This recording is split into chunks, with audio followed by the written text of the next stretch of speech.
Model A Mabel is my favorite channel to watch Model A videos. She rides like an angel. She's my Model A Mabel. Boy, a legend in my own mind.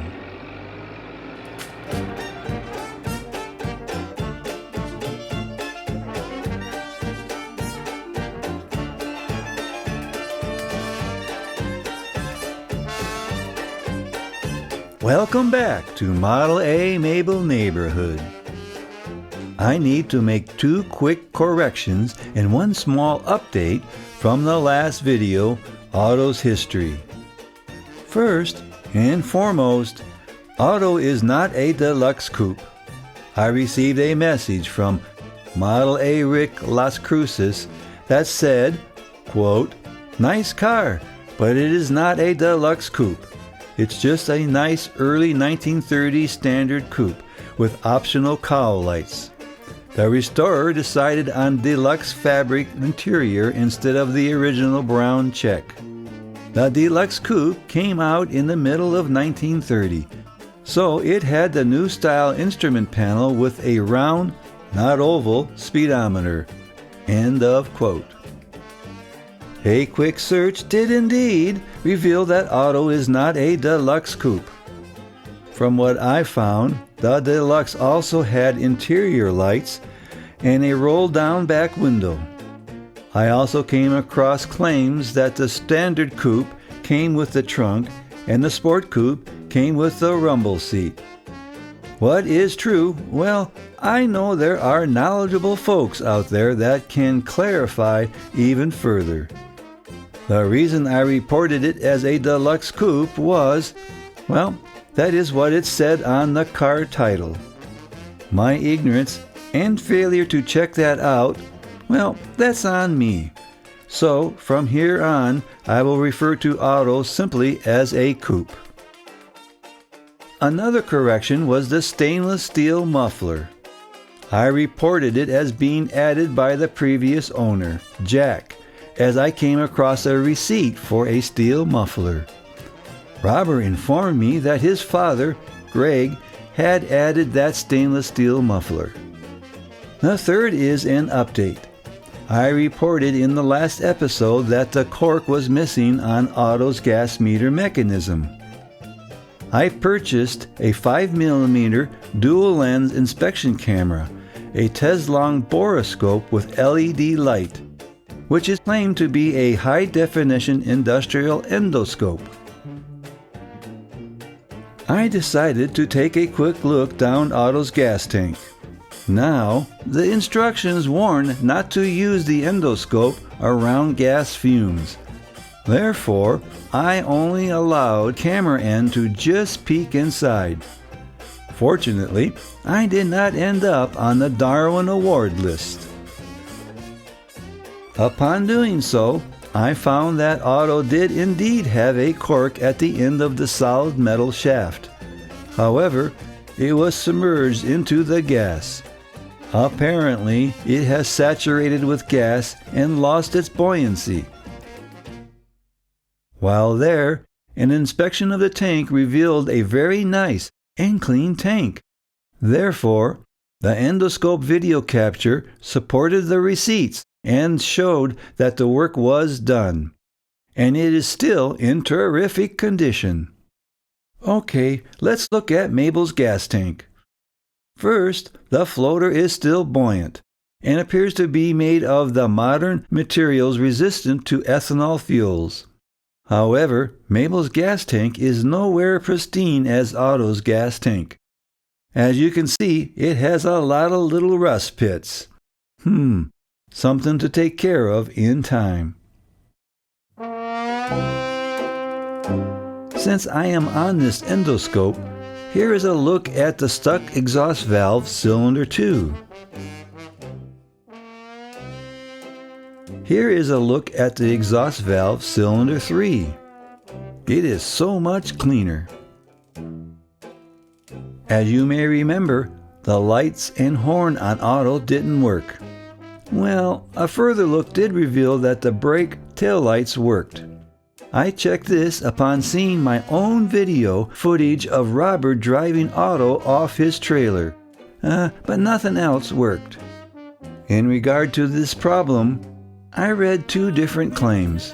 One was that the light switch assembly could be the culprit, and another was that the Ampmeter could be the culprit if somehow it became an open.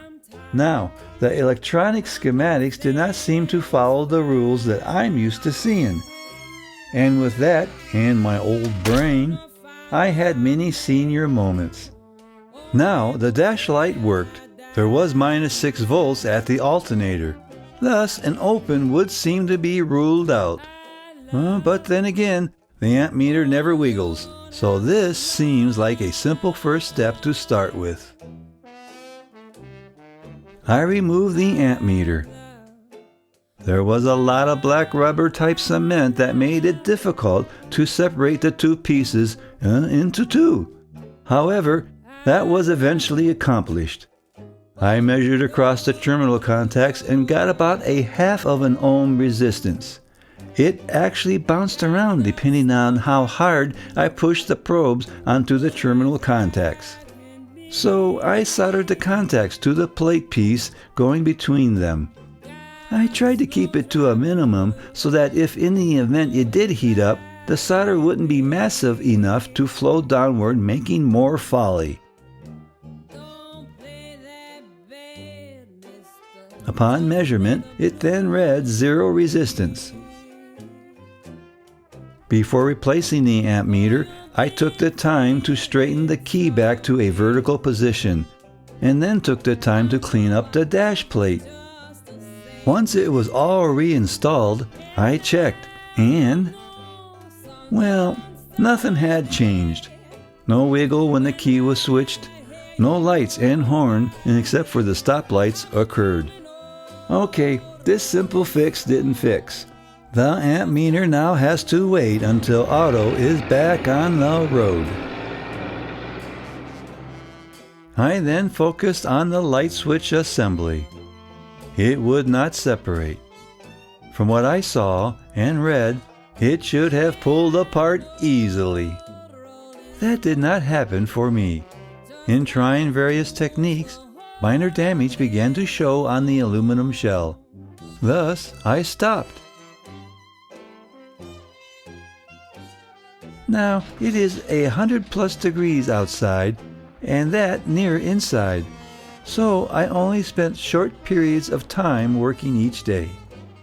Since the books and internet seem to have a blackout on the light switch assembly that actually showed things in detail and not vague verbiage, it took 3 days for the YouTube algorithm to dig down deeper to a channel called Hookemfair Garage.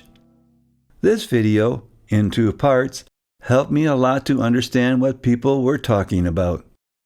One of my weaknesses is that I am a visual person.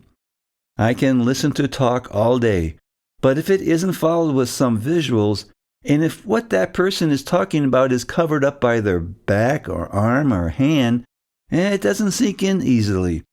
I guess I am just dense. Now, since I may sound like a grumpy old man here, let me say that even Model A Mabel is often guilty of such. Working to fix your A and film at the same time are 2 different animals that work against each other. Well, enough of regression. I found these 2 Hookemfair Garage videos, and in my opinion were exceptionally good at providing close-up video of the topic at hand. In checking out Otto with the endoscope, it does seem to be assembled differently. I acquired this endoscope after I got the lights working again.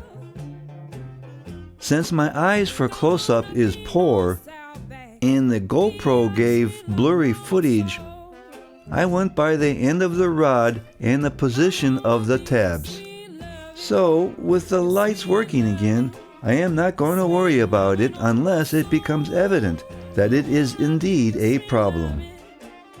I have no shame. I will show my train wrecks. In meantime, let's go back to the original timeline. Since I couldn't get the light switch assembly pieces to separate without damage, I thought, let's shoot some contact cleaner into it and see what crud comes out. Turns out, no local auto or hardware store had contact cleaner. So I ended up using electronic cleaner for electrical equipment. Although what came out upon spraying was indeed dirty, it was evident that the assembly was not indentuated with oil. Several times I shot the cleaner into the light switch assembly and then moved the switch on the steering wheel back and forth.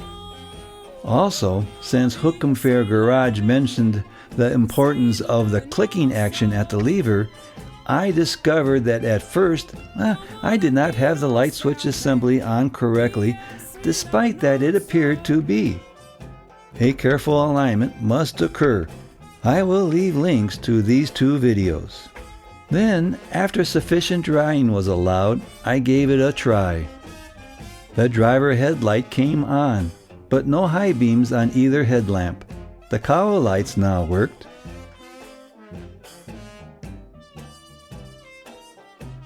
And the driver's side tail lights worked. So I went back to spraying and cleaning. Then both headlights came on, but no brights. The taillights and stoplights still worked fine. Eventually it came to this. Sometimes one light or the other wouldn't come on, and tapping the headlight would make it come on and off. Thus, some kind of poor connection was occurring at the front lights as well. A full 6 volts were at the connectors. I opened the headlights. I found one bulb where the catch hooks, for a lack of better words, were worn right off of the passenger headlight. I switched bulbs, but it was tricky because the worn bulb had no sense of clicking into place. Then everything worked, bright lights as well. But I fiddled around some more, just checking things, and when I tried it again, that worn bulb, when bright lights were applied, just blew out. I noticed upon trying things, like putting in the good bulb which still had its knobs on its side, I found it difficult to get it to click on the driver's side. I checked the light socket, and the reddish board was bent with its tabs up, so I decided to order another one. I'm still waiting on it. Now the bent board was not at the light bulb socket, so I may be all wet on this yet. The bottom line is that it appears that multiple problems existed at the same time. The light switch assembly and the wiring at the headlights each contributed to the chaos of different results. Now, everything appears to have come back except the horn. I say appear because I want to see the system work reliably for a while before I claim victory. While making this video, I did receive the new headlamp socket.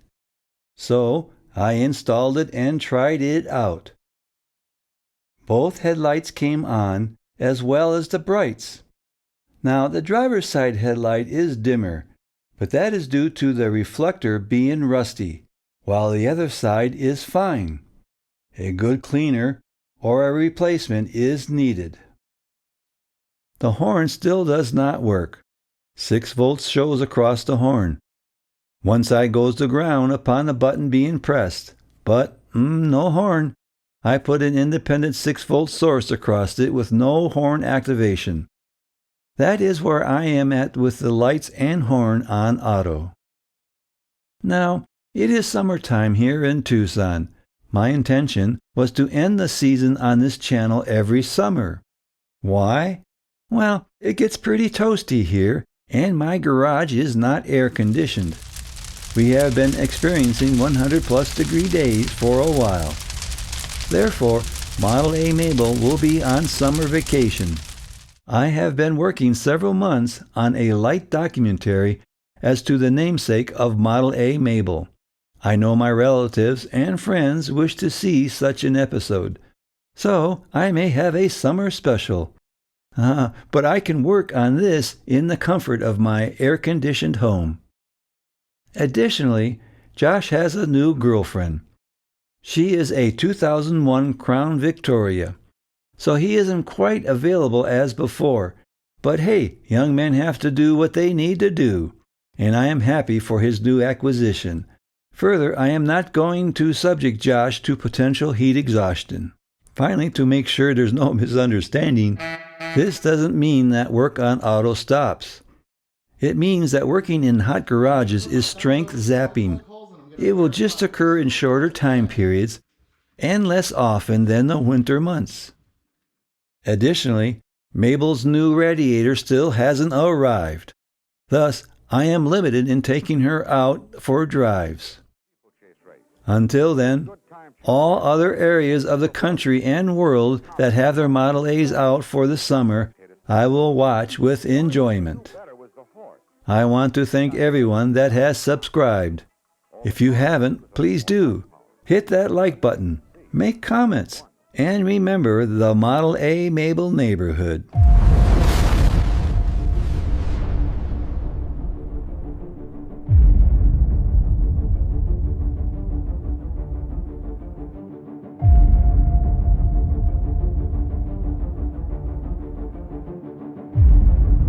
Where we're going, we don't need roads.